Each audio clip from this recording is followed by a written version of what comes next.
But one of the things that I would like to see incorporated around is the use of video of teaching performances. So in some other states, they use portfolio-based assessment systems that record teachers, pre-service teacher candidates in the classroom practicing, and that can also be used in the application process. So before you have an in-person, on-site, or virtual, sort of meeting, if we had students recording themselves teaching in advance and they're comfortable with that process, we can use videos as observations in the training and hiring practices.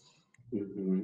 And also, Dr. Khan, thank you for lifting that up. It's like you almost helped us plan the presentation, because you're going to see a video that we just shot at Relay that highlights some of our teaching practices, and it's to humanize the recruitment efforts. We know that we're in this virtual world, and sometimes if you're sending out mass emails or Instagram posts and LinkedIn posts, it still doesn't have that human aspect to it. So I really appreciate you for lifting that up. Dr. Weems, you want to talk about your case study? So I will say that, first of all, I appreciate Nicole for providing us this opportunity to speak. We do know that we are a constant work in progress. So it's not like we have arrived, but we do have some things to share that hopefully will resonate with you and that you can adopt, adapt, and filter for your own use in your programs. So with our recruitment efforts, it's very similar to what you guys discussed already. We really had to reconsider our traditional ideas and visions for how to recruit into the profession. First of all, I will say, when I attended my first Ouachita Parish job fair in 1999, I was there with roughly 500 plus people. When I went back to K-12 in 2010, I attended that same job fair with around 250 people. And then when I was an administrator at Sterlington Middle School, that same job fair 3 years ago yielded less than 150 people. I'm sure this is not unique to Ouachita Parish or to, what we have in North Louisiana, but it speaks to not only an issue with recruitment in general, but also an issue for recruiting for diversity. So we really have had to rethink that now that I'm at ULM full-time. One thing that we see is that we also have to reimagine what Grow Your Own looks like. When Grow Your Own first came out, it was kind of had that alternative certification spin. And although we do have great alternative certification programs at ULM, we also wanted to think of Grow Your Own as a potential high school focus. Students, especially students of color, who have great potential to be in the profession, not to wait until they go to college and to come back into the profession, but to really see if we can spark that interest while they're still in high school. And that's when we really became connected with Educators Rising. I know that there are some other programs out there like Call Me Mister, and those could be adapted for this as well. But what we see is that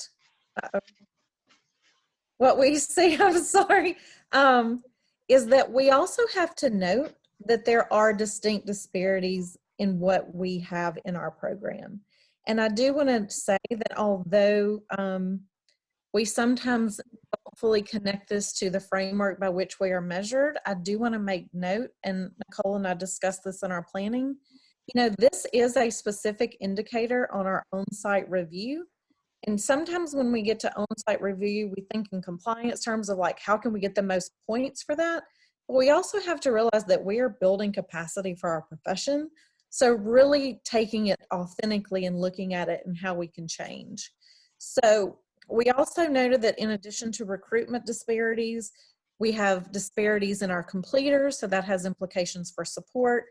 And then disparities in our teaching workforce that are in our local districts that we serve, as well as in our population. So the opportunities, again, working with our district partners who oversee talent and pipeline and residency, and then with the Educators Rising. And the pictures you see here are some of our proudest moments and partnerships. The top 3 photos are from Neville High School, which is where we piloted Educators Rising, and they will be implementing the full pre-educator pathway in 21-22. And so Neville High School is, it looks like most of the high schools around here, so we really had to be strategic in recruiting for the class. But then we also, if you look at the bottom photo, that's my teacher, one of my residents from our secondary program, who is in a class with the Educators Rising students at a school that is high needs and high performing.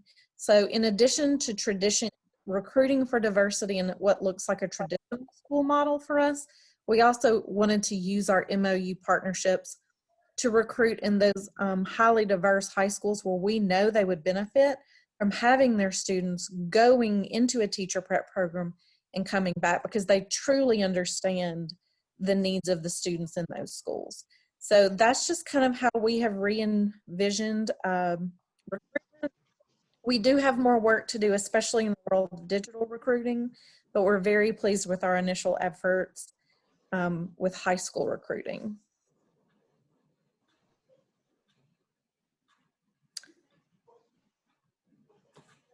You're on mute, Dr. Wallace. I was just like, I see people leaning in like, what is he saying? Thank you.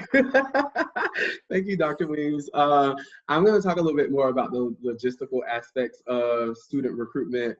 I think for me, it is really important that at the beginning of the year, we set a priority plan. And so I use a project management tool called Monday, which allows me to like sort of schedule out the vision and strategy for recruitment for all of my team members. And so I just took a little screenshot here. Not sure if you all can really see it, but I took a screenshot here, and we literally went through and looked at different undergrad institutions or different institutions around the country. And what we tried to do was prioritize recruiting at historically Black colleges and universities. I think that if you are already an undergraduate school, then that is the opportunity to tap into those arenas such as the Black Student Union, if you have one, the Multicultural Union, your Divine Nine sororities and fraternities. Those are usually really great opportunities to get in front of candidates who are of a similar background, a homogenous group, as you're trying to think about efforts for increasing that diversity piece. But our biggest point for us has been getting in front of the students at historically Black colleges and universities, and then not only getting in front of them and talking about the teaching profession, but layering in or peppering in this idea of social justice or making a change, making a difference. As a person that grew up in a single family home in South Florida, I didn't come from a lot of money. When I made the decision to teach, salary was a huge factor. In fact, the only reason why I felt so comfortable starting to teach in New York City was also because I was going to get my master's paid for. If it had not been for that, then I did have other options on the table. Even though I really, really wanted to teach, I had to make a conscious decision about the realities of my family. And to this day, I still support my family. And so I think I would encourage you all to be thinking about, as you're engaging with candidates, particularly candidates of color who we know aren't necessarily coming from more affluent backgrounds, you have to modify your message to tap into their emotions, get them excited about the opportunities that lies ahead of them for making a change, being that role model. And then, of course, you know, those salary questions always come up, and it makes them easier to answer once you've captivated their heart. Let me advance to the next slide. And so this is another example. So we've been working really closely with Dillard University. Not sure if you all know, but Dillard University, their education program never came back after Hurricane Katrina. But that's a gold mine. Plenty of aspiring educators, lawyers, doctors, more importantly, educators that are on that campus who just need that access and opportunity. And so we were really intentional about partnering with Dillard University and say like, hey, can we sponsor programs at your schools? I think they call it the Blue Devil sponsorship. So like we paid for that sponsorship so that we can get access to their students. And now we have formalized that partnership where I know for a fact we have many touch points at Dillard University throughout the year. And last year, out of our incoming 38 residents, 12 of them came from Dillard University. And so that just goes to show that that partnership and that intentionality across a period of time actually paid off for us. And then the last thing I will, can you all hear that? You can hear that? We heard Okay. that. I love you're so excited. That's like when the teacher does something to get the attention back of the audience of the class. So we all have your attention now. I love it. I hope it's not like screaming in your ears. But the last thing I wanted to show you all, Dr. Khan, I thought you brought up a really great point around how are we going to find our folks in this world of like digital recruitment. The team and I, we sat down and we thought about how do we humanize recruitment. And so we put together this little short video that highlights some of the beautiful things about teaching in Louisiana. And to Dr. Khan's point, like folks are actually able to see teachers, which also helps make it more of a reality that, oh, I can do this. So check out this video, and then we'll pause for some general reflections from you all before we go into the student. I hope you like it.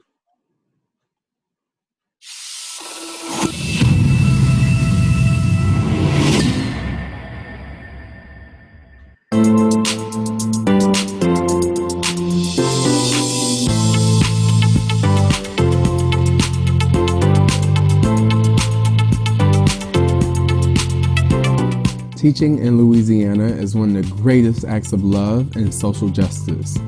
We offer a variety of program options, including our 1-year certification program for teachers of record, our 2-year teaching residency for aspiring teachers, and our mentor teacher certification for future teacher leaders. At Relay, we know that it takes meticulous practice, feedback, and repetition to become a skilled teacher. Our learn, practice, and perform approach allows our students to study proven techniques with feedback from upcoming lessons, then perform the skills learned immediately in the classroom. Whether you're the first leg or the anchor, we have a baton waiting for you. Join the Relay.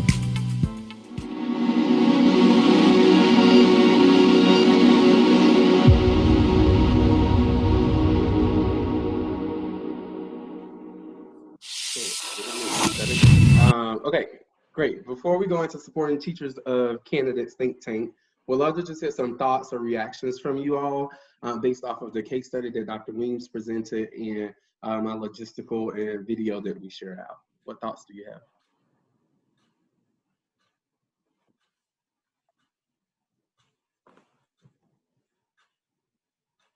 I think I'll just share, and I love being a presenter, but I learn as much from the people around me as I do from the presenters. But one thing that you share that really resonated with me is our opportunity to work with historically Black programs within our university. So looking at, connecting with NPHC, I think is great, and it's something that we haven't considered. It's not for typically traditional certification, but for our alt cert, I think that's wonderful. So we will definitely be looking into that at ULM.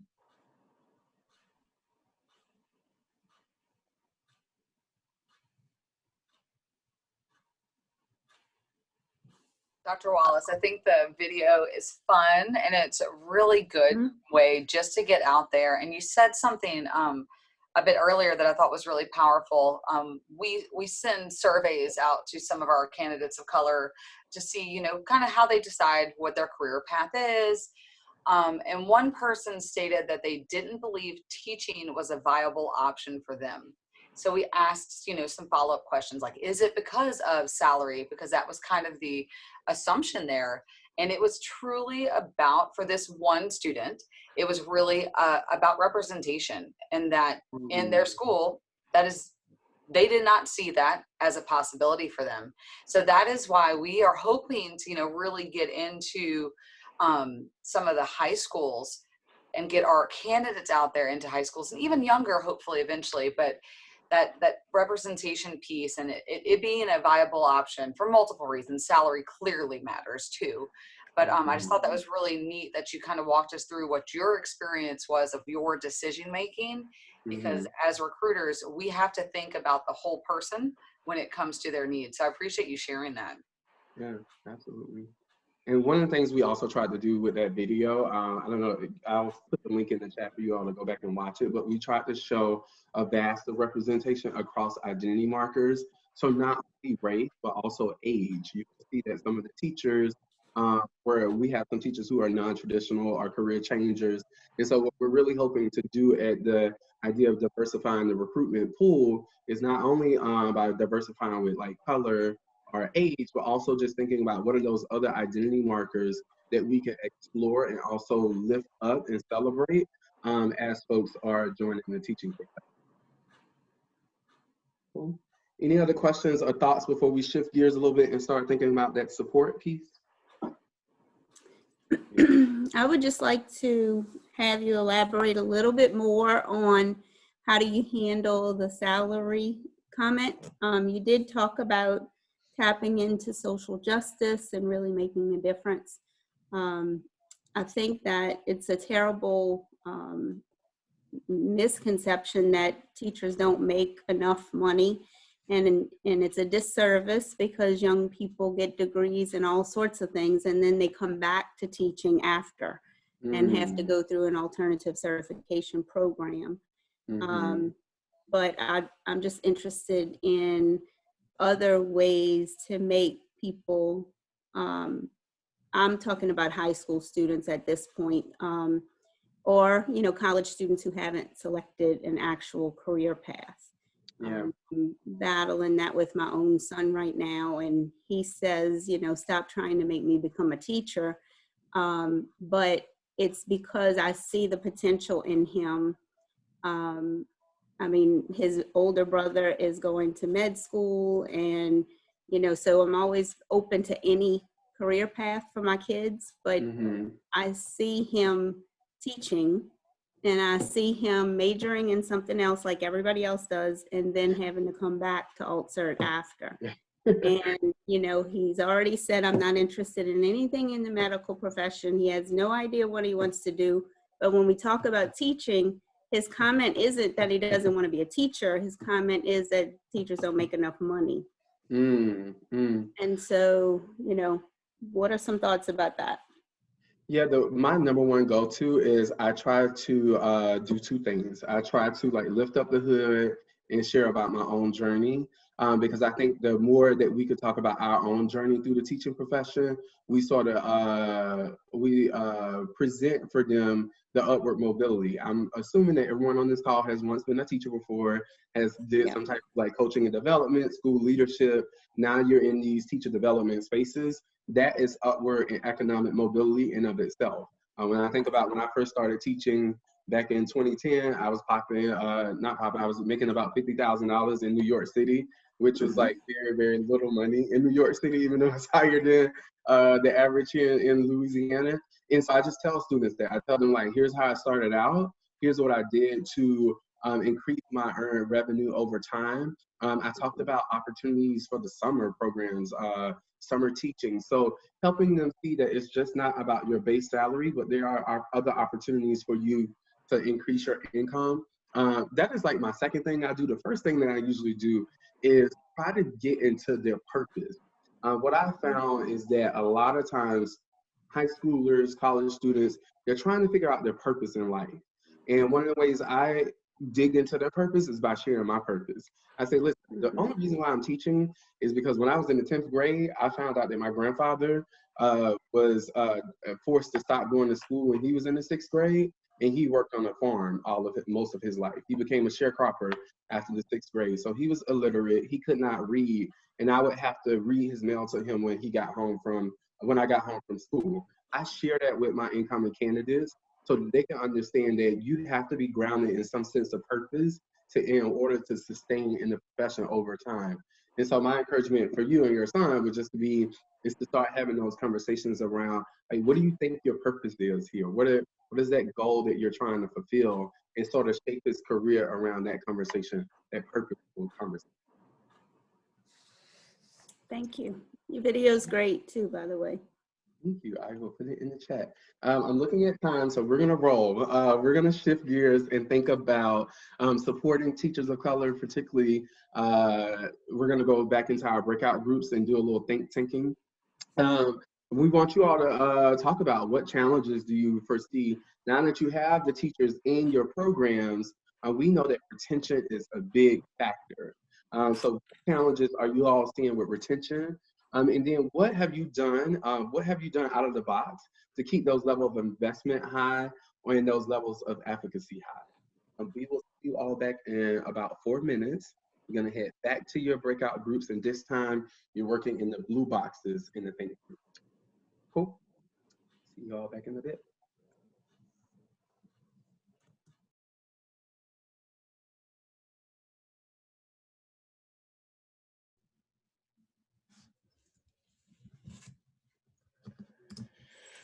Hey guys, curious to hear your thoughts around challenges and hopefully some successes around supporting candidates of color once you have gotten them into your programs. And we've got space in that Google Doc again to take notes, so feel free to add your thoughts there as well as we're chatting.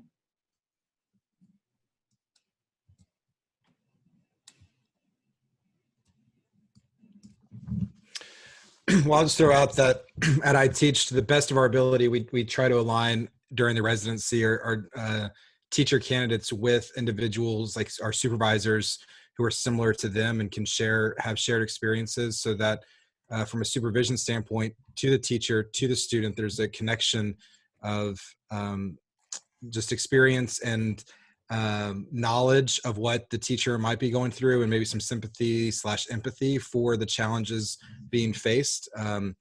So I know we do our best. It's not perfect, but oftentimes if there is challenges to a teacher based on some diversity data point, if we can align that to a supervisor who has had that experience, and a lot of times had that experience to a different level, they can provide either like tangible, concrete action, or if nothing else, just an ear and an encouragement from their perspective.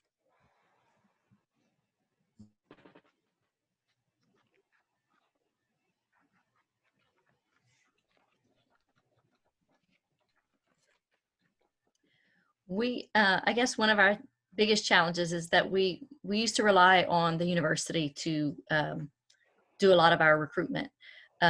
So we were just almost like a bystander, and we would work with them. So that was kind of a missing piece. So we've done little things here and there.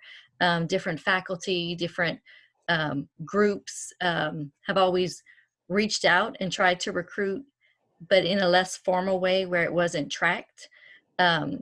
So to figure out how to track that and to create a formal system is one of our biggest challenges, because it's something that we hadn't done with a purpose.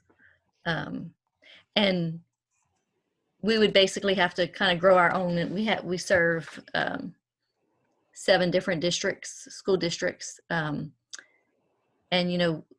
they come to us, so we have to try to convince them that they want to come to us from high school. So makes it a little challenging. Yeah, I actually have a question, not to get us too off track, but to Tara's point, are you seeing in your programs, are y'all seeing that candidates of color specifically who are from your area, are they completing their residencies? If they're completing their residencies in an area that they're from, are you seeing a higher retention rate, or is that factored not playing as big of a role? So our retention rate is good. Once we get them in the program, our retention rate is great. It's just to get them to choose to come to our university and to pay what it costs for tuition. Once we get them, they stay and we can place them. We have all of our schools are high need, and we have places we want to place them, but it's to get them into the program. Once we get them in the program, we can keep them. Our principals love them. The retention rate is great, but it's to get males to decide to come to become a teacher, and it's to get people of color to decide they want to come to become a teacher. It's hard because most of the teachers in Louisiana are white female. Most of the teachers all over the country are white female. So same for us. Our retention is fantastic once they're here, and once they, we're you know, we can have the ability and the relationships to place them anywhere in the state they want to go back to do their year of residency. And so for us at LSU, it's working, kind of like I said on the last breakout, it's working with enrollment management to make teaching an option, like doctor or dentist, or, you know, when they're trying to figure out what they're interested in or what kind of marketing bucket they want to be placed in, teaching wasn't even one of the options listed. And I think it's hard with, you know, a lot of our current teachers have a lot of different frustrations just with Compass and Louisiana State Standards, the Common Cores. So there's a lot of frustration. And when these kids are in high school, they're feeling the frustrations from their teachers, and they're like, why would I want to do this? They're, you know, I'd be crazy to do it. So we kind of fighting against our current teachers to convince them that teaching, they want to be teachers. Yeah, we can be our own worst enemy within, you know, right to the profession. I think we're about to join the big group again. All right. All right, team, welcome back. I know that wasn't a ton of time in your breakout groups. I want to make sure that we can get through our 2 more segments. Would love to just hear from 1 or 2 colleagues again. What challenges have you all seen, or what have you done to increase those levels of efficacy and investment?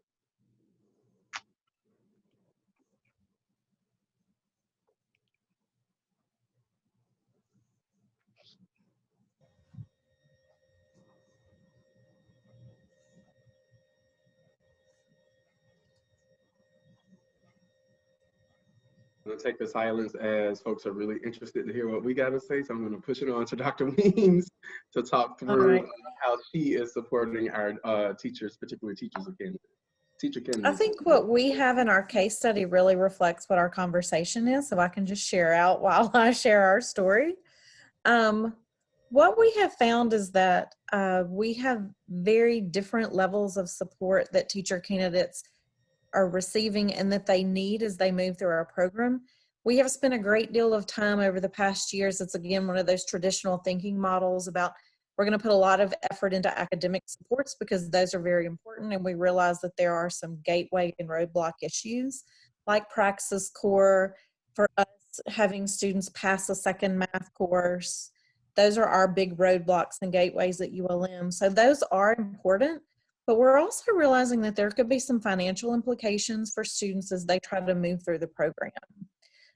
You know, one thing is Praxis cost money, and, you know, for students to have to take it multiple times can be problematic. And so, you know, just looking at creative ways and understanding how to help students apply for the waiver for the first time you attempt Praxis, or, you know, looking at other funding options for that. We also know that many of our students at ULM are first generation college students. So knowing that they may not have a built-in academic support at home, or just families who want them to succeed, but they don't necessarily know exactly what to do to help them. And now with COVID, I mean, we have such a significant social, emotional, and mental health piece to what we do to support students through the program. And so what we do is we try to model, if you guys are from K-12 world, you may recognize this pyramid that I have here. It's actually representing PBIS supports. And what we realize is that we can use this multi-tiered support for students in our program as it relates to retention through the program. And so there are things that we want to do for everybody that would fall under the green, you know, just having mindful practices and general positive outlooks and things that we do. But we also know that there are small groups who may need more targeted support. So we have started some study groups with our literacy lab. We've done some more stepped up approaches for that. But then we also are now looking into what are some individualized supports that we will have to do with students. And we're using our appeal process for students who have not met all requirements to move from lower level into the teacher prep program, moving from block into residency, and making those individual supports part of their appeal, because it does give some accountability to the student. what we've seen a lot, especially in the past year, and I don't know if it's COVID related or generational or what, but there's been a lot of avoidance behavior as it relates to things like praxis and doing those, important things that they have to do. So if we can roll those into accountability processes, we are trying to leverage that to really motivate students, in addition to really supporting them extra in our advising and mentoring processes that we do. We are utilizing Educators Rising. So we have upper level students that are mentoring high school and freshman and sophomore students. And then, if you come into Educators Rising as a freshman or a sophomore, you're going to receive it, but then you ultimately work into being a senior who can step up and then pay it forward and, help the people who have come behind you. We are really trying to utilize those internal and external partnerships. We have campus-wide partnerships, with our counseling center, our career center, mentoring programs that we've talked about, but also using our district MOU partnerships. Those that are teaching Educators Rising with us as their university partner, those that are implementing the pre-educator pathway next year, and things like that. But the other thing I want to make sure that we note is that we're trying to advocate for our students in the policy and program spaces. So at ULM, when we do have a disparity between students who are passing the second math or the second core natural science, having those what I call courageous conversations with people in those departments to say, what can we do to better support and get better success rates? And also in the policy space, I know there are discussions around looking at what teacher certification steps look like praxis, and making sure that they are culturally responsive and not creating unnecessary disparities. So those are the types of things that we're trying to do. Again, we have not arrived, but we are really being open to reimagining and rethinking. So. Yes, Dr. Weems, same here. I had to rethink what professional boundaries look like for us here at Relay. The reality is I have some of my students who I can send them 5 emails and they'll never get back to me. But that minute I pick up my phone and text them, they're like, oh, my bad, Dr. Wallace, I'm on it. And so not saying that you got to be on texting terms with your graduate students or your teacher candidates, but it is one of the things that I've had to like wrap my brain around, like what are those professional boundaries, and then what am I comfortable with as it relates to retaining our teachers. To be honest with you, I'd rather text somebody than have someone dismissed from my program. And so that is the decision that I made, because I do have a couple candidates who are just very experience challenges with responding to emails. They get overwhelmed, and I get it. And that brings me to this point of and I can send this out to you all. Dr. Bowles, who's our Dean of Student Affairs for our national relay, she developed this culturally responsive advisement model. And these tenets around, it stands for reaches. So her idea is that we should reach each and every graduate student regardless of their circumstances. And the thing that I like to uplift and elevate is this idea of empathy. I think that, to Dr. Weems' point, this avoidance behavior, we've seen that exacerbated time and time again, even so now with the pandemic. And I tell my team all the time, we're leading with extreme empathy. A lot of times our graduate students aren't sharing with us because they're embarrassed. I know as a person of color who suffers from imposter syndrome sometimes, I don't want to make it seem like I'm not capable of doing my work. And so I have experienced that firsthand when I was in my doctoral program. And so I try to lead with a level of empathy with working with our graduate students, particularly our students of color. And sometimes I just say like, hey, talk to me, what's going on? My purpose of this conversation is to figure out a path forward. And even with that little framing, it sort of reduces that barrier to engagement, because they're like, okay, I'm not like getting called into the dean's office because I'm in trouble, but I'm getting called into the dean's office because this person cares about me, they care about me as a person, and they want to ultimately see me succeed. So that is one of the things that we've tried to shift our thinking around, this idea of extreme flexibility and extreme empathy, and doubling down on communicating to our graduate students that we're here to support them. The other thing I will say is that, and I will drop this in the chat. So back in November in the Peabody Journal of Education, Dr. Travis Bristol and I did some research around how to support male teacher candidates of color. And those findings from that research, I think, are applicable across the board. It is incredibly important for us to establish those, what I like to call sacred spaces, but those affinity spaces for our candidates so that they can understand, not only they can understand that their experiences aren't individualized, but there's also that opportunity to build that camaraderie and relationships across the board.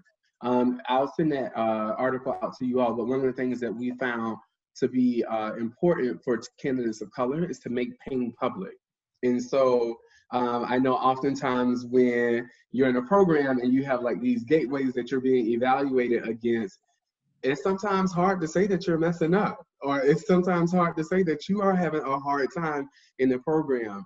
The best thing that we can do for our candidates, particularly our candidates of color, is to make that pain public. Talk about your challenges that you all experienced when you were teachers. Have your faculty and recruiters also reflect back on those challenges. The more that we can be transparent with people, the better off I think they end up increasing their levels of efficacy as well as investment into the program, because some of the things that people have said to me is like, oh, he keeps it real. Like, we have real talk. We have real talk at the beginning of class. We do a mindfulness activity, and then we jump into the content. Because what I don't ever want to do is create this facade that the teaching profession is perfect. And that is something that I hear oftentimes from our candidates, this idea that they feel like they have to be perfect or they can't make mistakes. And so if you don't take anything from that segment around support from Relay, is we really try to double down on sharing like our challenges and our triumphs, and letting people know that it's a tough journey, but you can get through it, and there's a lot of reward from it. I do want to just share that in our department at ULM, we have done a lot of internal centering within our faculty meetings to make sure that we have a common vision of what equity looks like in culturally responsive teaching, making sure that everybody has those kind of same understandings. And we've had some work to do to get those common understandings in place, but it's critically important, especially with advising of students who are trying to make it through the program, that your faculty members have common understandings of how to support students of color through the program. We even tried to do some work across campus, which was a little different, but we are still having, again, those courageous conversations in those program spaces about better supporting our candidates of color and all students in general. But I would say visioning and mission, common mission is especially important with support. So looking at induction, the one thing I would say for sake of time for us with induction is that we have had to also rethink what induction looks like. So many times, our traditional thinking about induction is like getting them into the profession and through the first 5 years. What we're realizing at ULM is that induction starts as far back as the high school. We think of it as recruitment, but it's really like helping students make the transition from a high school student into the program, helping them transition from lower level to upper level, which we would also think of support. But you have to think of those as the foundations of induction. Making sure, because what we find is that if we rush them through and just get them out, their 0 to 5 year retention rate will significantly suffer if we haven't really thought of induction through all of those transitions, moving from prospective student to actual professional in the field. So we've had to really work closely to fully integrate our university and faculty support with what we do with our mentors and content leaders, and also through Educators Rising, now that we have high school chapters, collegiate chapters, dual enrollment, pathway, all of that helps to really solidify that foundation. So as they move through all those different transition phases into the profession, that foundation is just stronger and stronger. So that is kind of how we have re-envisioned what induction looks like for us. Just knowing that every piece will impact their retention in the field. I'm going to quickly share what we do at Relay as it relates to induction to give you all some time to process, because I know we just do a lot at you. So we've tried to imagine our work in a trifecta. So it's Relay as the education prep provider. It's obviously the school-based site, and then community organizations. That has been something new that we've brought online this year. So for example, we had B. Nola come and talk about the history of Black education in New Orleans to our New Orleans graduate students. And we scheduled that during a normal class time and we invited all the graduate students, and it was really great for them to learn from other grassroots and community-based organizations about the power of not only being an educator, but how do you synthesize that power from being an educator with getting to know and understand your community, with leveraging those community organizations to help you feel better as an educator. And so that is something that we've adopted new for us this year. Our upcoming session, we're going to tap our Voice New Astravaz, which is an advocacy organization for English language learners. And we're going to have them come and talk to our graduate students about how the time is now more so than ever before, because we do know that we have an increasing rising population of English learners that are in Louisiana. And if we're not getting ahead of supporting our students, then are we really fighting for social justice? And so we've been trying to think about that induction phase as leveraging more of the community learning opportunities to help them better understand the work that they're doing in totality. And I can send this out via email. This was just like another model that we used for our prospective student advising at Relay, how we differentiated it is culturally responsive, and we really try to lean in on those individualized supports. Team, I know we have 3 minutes left, so here's what I'm gonna do. I feel like we jam-pack full day's training into like an hour. Here's what we're gonna do. Rather than send folks back to breakout groups, you'll see in that think tank, we do have some reflection questions. We also just wanna turn it over to you all. What questions do you have? What is this session making you think? What other conversations would you like to have, explore more in depth? We want to turn it over to you all for the last couple minutes. And feel free to chat those, or if you're brave, please unmute yourself and share them for the whole group. I have a question about thoughts on recruitment, like at the middle school age, because I know a lot of our 8th graders are taught they have to choose their profession in 8th grade so that in high school they take the right path, college and career. So kids are feeling like they need to make that decision at 13 years old. So are there, I know we just got someone started working on Educators Rising.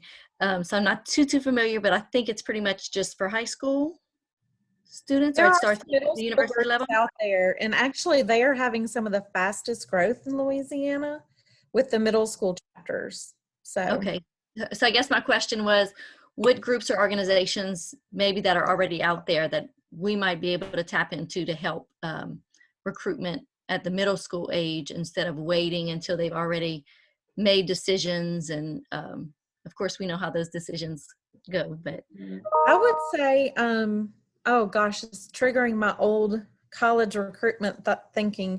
Think of recruiting as a funnel. So if we can get students in middle school to start thinking about, am I suited for helping careers? And also if you want to connect with your middle schools, many of them are teaching like the journey to careers, exploring careers, any of their elective courses. So if you can help them to start narrowing down, you know, I want to be a helper in my community. I want to do a social type profession. If you can get them to do the Educators Rising middle school organization, that would be huge. And then they can start to preview Educators Rising coursework. But now we have the Louisiana Pre-Educator Pathway. There's a plug for that. That was a great labor of love that we can now offer across the state. So just think of it as the funneling process. You know, it's not super cool for a middle schooler to say, hey, I want to be a teacher all the time. But if they can at least identify as a social justice or a community service type person, then you can start to help them transition into declaring this as maybe a pathway in high school. So those are my thoughts around that, really connecting with middle school courses that deal with this. Even I come from a home living, family and consumer sciences background. They're teaching that type of coursework in middle school. So anywhere you can get into that, that's where you could plug in at the middle schools. But try to get them to do the organization, the Educators Rising organization, because it's such a great networking tool. I hope that helps. Thank you.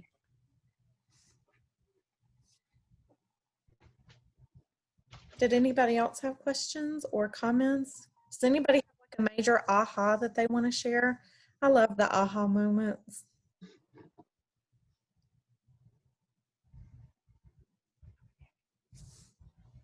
Okay.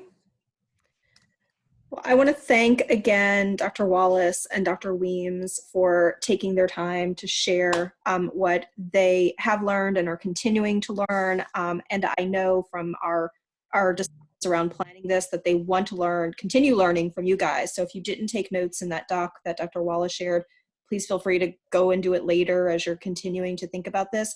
And I also just want to reiterate a point that they made around where would you like this conversation to go next? Because we're starting now to think about virtual summit and what kind of sessions might we be able to offer, particularly to teacher prep. And so if there's an area of this that you'd love for us to have them come back and dig deeper into, shoot me an email, I'll put it in the chat. But just again, a huge thank you for them taking their time and sharing their expertise today. And thanks to Dr. Wallace and I both put our emails in the chat. So if you need to follow up individually about pathway or recruitment or support or whatever, please feel free to reach out to us via email.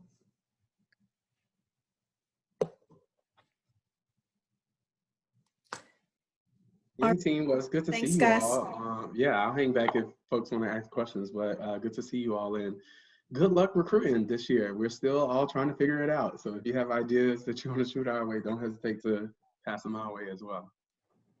Same here. Great to be with you today.